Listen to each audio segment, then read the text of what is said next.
the deal? Popping up in here, wanna have a good time, just trying to chill. When I couldn't help but notice how you're staring at me. Ooh, baby, you're so fine. You deserve my time with your sexy eyes. You're qualified, so boy, why don't you, baby, why won't you come and talk to me? Ooh, get closer. Hello, welcome to my YouTube channel. I am St. John, and this is my first YouTube video, and pretty much in this video I'm going to be reviewing my analysis of the 2019 Australian Open men's and women's singles draw. The channel is pretty much going to be tennis focused, mainly focusing on like the Grand Slams, but I might pop in here and there for some other like tennis news that might come up, and I may also throw in some, whatever the hell else I feel like doing, maybe like a review of whatever new show I'm binge watching on Netflix. I don't know, I'll keep you posted. Make sure you follow my social media accounts. I'll leave that in the description box. And yeah, let's get into it.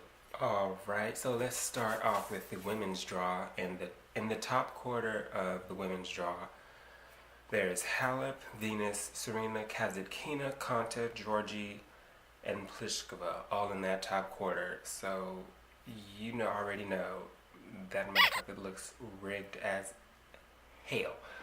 But who I have making it out of this quarter, Serena Williams, possibly Georgie, because completely forgot about Muguruza, but I mean, hasn't everybody else? Didn't mean to forget her. Yeah, I don't really have her making it past the fourth round, to be honest. We really don't know what form she's coming in on. She hasn't played. She didn't play well in the Hopman Cup. I think she had to pull out of a warm-up tournament. Warm-up tournament with some gastrointestinal issues. So we don't really know what she's looking like coming in. So I don't have much expectations for her. She might surprise everybody. Yeah, the reason why I picked Georgie making it to the quarterfinals was, because when she's on, she's like really on, but she's only on for like a set at most, maybe a set and a half. So if she can pull that together, for a couple of matches, she could make it to the quarters and possibly play Serena. I don't really see much happening for Pliskova. I don't recall her making really deep runs in Australia in previous years. I don't really see how that's going to change. She won Shenzhen, but that's on the other side of the globe, so I feel so bad for Venus. So I really want her to make another deep run, but it's just the way these draws keep coming out. She's playing in Serena's quarter, and if she is playing well here, she would meet Serena in the fourth round. And I just feel like Serena's like really, really, really determined right now to really turn 2019 into a much better year than what 2018 turned out to be. And I just feel like she's like super focused on winning from the jump. Like, I don't feel like she's gonna be, as nervous throughout the later stages of this tournament like she has been in the past two Grand Slams. I feel like she's gonna come in like zoned in, ready to go. Okay, so let's move on to the next quarter. The big names in this quarter, we have Osaka, Azarenka, Sabokova, and Svitolina. I don't really see any lurkers in this quarter that could really do damage and knock people out. To be honest, I really see Osaka making it through this all the way to the semis, to be honest. She already won the US Open last year. I don't really think Svitolina hasn't really had any big runs at the majors yet, so I can't say, this will be the tournament, because she did win the year-end championships last year, but I don't know, it's a toss-up for Svitolina. It's a toss-up for a lot of these young girls, because, we don't really know how they're going to perform under the pressure in the majors like that. Like we've seen from some of these veterans, like Sabokova, who's made deep runs. She's made to a final before, I believe here. Yeah, we just have to wait and see, I guess. Sevastova is also in this quarter. She beat Osaka, I believe, in Sydney or Brisbane or whichever one of them warm-up tournaments. But Osaka really just didn't. She didn't look like she wouldn't be there. So I don't really know how to analyze that possible matchup in the fourth round. Because Sevastova did make it to the semis last year in the U.S. Open. So, I mean, it's very possible that she could, follow up with that success and make a deep run here. That being said, I don't know which Osaka's going to show up to Australia, so we'll just have to Melbourne. So we'll just have to wait and see how she's looking. If she's zoned in like in the US Open, there's probably not going to be many players that are going to be able to beat her.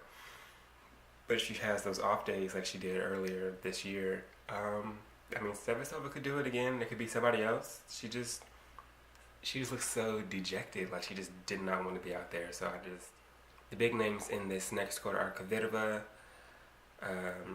Barty, Sharapova, Wozniacki, and there are some lurkers I see. There's Bencic and Pekovic in this quarter as well. But other than that, I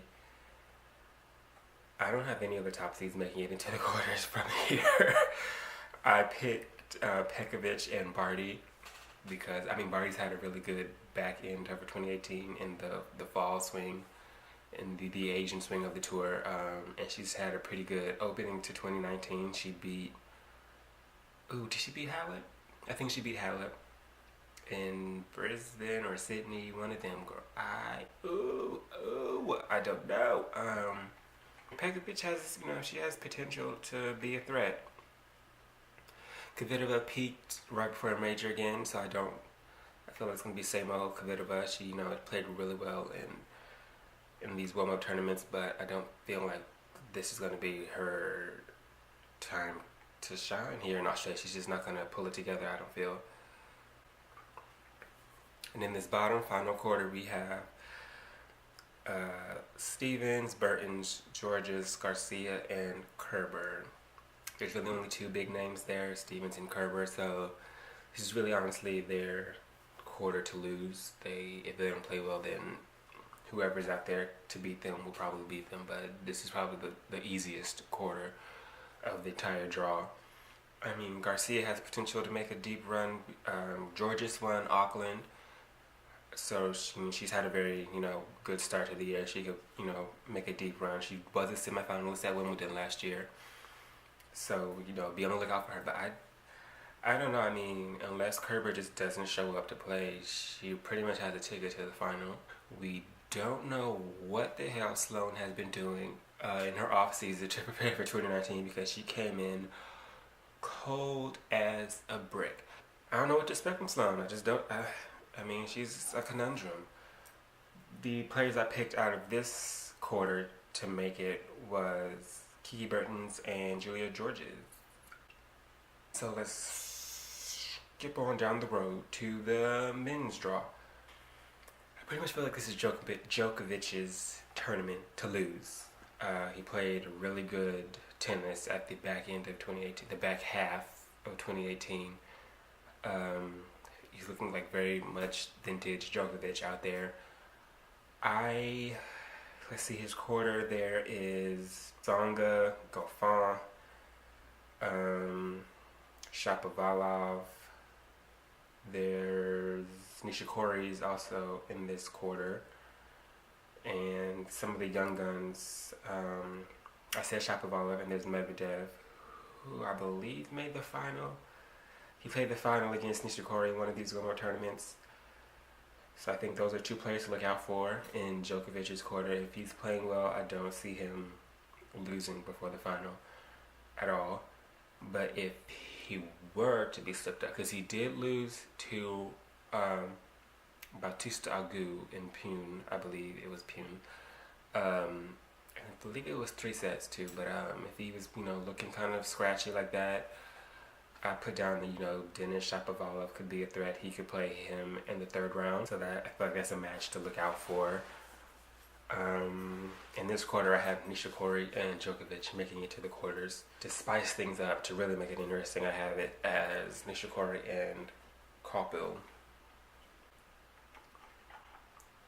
Don't ask me why, I just like his name, okay? This is Alexander Zverev and Dominic Thiem's quarter. Just between you and me, they're not making it out of that quarter. Who else is in this quarter? We have Wawrinka, Raonic, Pui,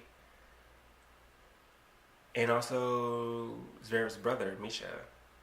And there's also some young guns. There's Chung and Borna Coric in this quarter. Both of them, you know, Borna Coric had a very improved year last year. He won the title in Halle versus Federer, and he beat Federer again, I believe, in Shanghai in the semifinals to play Djokovic, and in the final. And you look out for him to possibly make a deep run. He made I believe the 4th round of the U.S. Open last year, so hopefully he can build on that success and possibly make it to the quarters into the second week of a slam.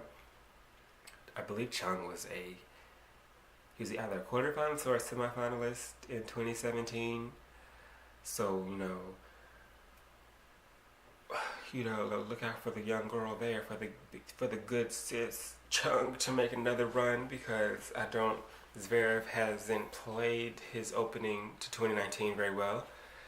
I believe he's injured. He's injured himself in practice, and he's just now starting to practice again right before the tournament. So we don't really know his condition coming in, and Dominic Thiem has not played well at all to start off 2019. I believe he only did an exhibition with Kachanov, Anderson, and Djokovic. There's somebody else, but I'm forgetting. I think Nadal was there as well. But he lost all of his singles matches there, and he lost his opening round match, and I believe it was Pune to Hubert. So I don't have any confidence in his game going on hard courts, let alone just based off how he's been playing now. This quarter, I have Chung and Coric making it into the quarters. Alright, so let's move on to the next quarter. This is Roger Federer's and Marin Cilic's quarter. And in this quarter, we have Bautista Agut. Who won in Pune. He won the title there, beating Djokovic and Wawrinka and somebody else in the final, I think. I can't remember who was in the final. We have Tsitsipas, Monfils, and some notable young guns in this quarter. Andy Murray. He's not a young gun, my bad, but I mean, fingers crossed that he makes, a really good run here, if not to the final. If just, this might be his final tournament, and we want him to have a last good hurrah if it were so to be his last tournament. But yeah, the young guns in this quarter are Kachanov, Tsitsipas. There's Cameron Norrie and Taylor Fritz.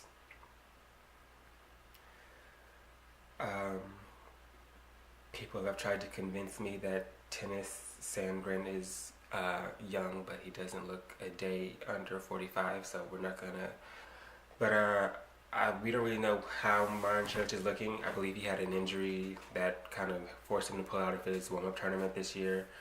That was kind of plaguing him at the back end of last year. He was playing a lot last year. He, played all those final Asian Swing tournaments, and he was in the semifinals and finals of Davis Cup. So, he's had some miles on his body on the back end of 2018. So we don't really know how he's going to be looking coming in to Australia. Hopefully it's nothing too serious. But I do have him making it to the 4th round to play Kachanov. And I picked Kachanov in that. So, for the bottom end towards Federer, I have him making it to play Tsitsipas in the 4th round. Tsitsipas really had a big breakout year last year. I feel like he's going to follow it up with good results in Australia. He played well in the Hopman Cup, and I believe he played a couple of matches in a warm-up tournament somewhere in Brisbane, maybe. Don't quote me, bitch. I don't know. And I'm feeling prophetic right now, and I'm gonna pick Tsitsipas to beat Federer. 4 sets, y'all. 4 sets. Let's move into the bottom, the very last quarter. This is Kevin Anderson's and Nadal's quarter.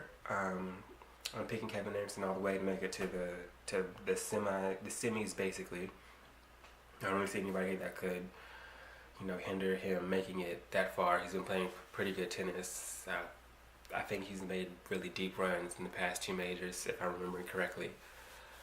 So yeah, there's who else in there? There's Tiafoe to look out for, but I don't really know if we need to because he hasn't been playing in 2019 well at all. He did not win any of his singles matches in the Hopman Cup, and I don't even know if he played a warm-up tournament. He just hasn't been looking good this year yet, so we don't really know. There's Deminar, who's at the bottom end near Nadal and Edmund and Gisner. I have Nadal, you know, booking an early flight home to Spain, and I picked Diego Schwartzman to make it to the quarters against Anderson. So yeah, that's. I'm only doing the draws to the quarters, so don't look at me to be making like, you know, picks on who's gonna win the whole thing. I'm not doing that. That's not my judge. We're not gonna get into that because I don't want to jinx my fave. So we're just gonna pick who's going to the quarters and keep it cute. But yeah, you know, if you like this video, make sure to thumbs up and subscribe. Put down in the comments who you've picked to make it to the quarters. If you fill out the bracket all the way to the finals and picked your champion, let me know who you picked to win. Cause yeah, I want to know what y'all think. If y'all feel like y'all know more than me, let me know. We can have a debate in the comments or on Twitter or whatever. Just let me know. Okay.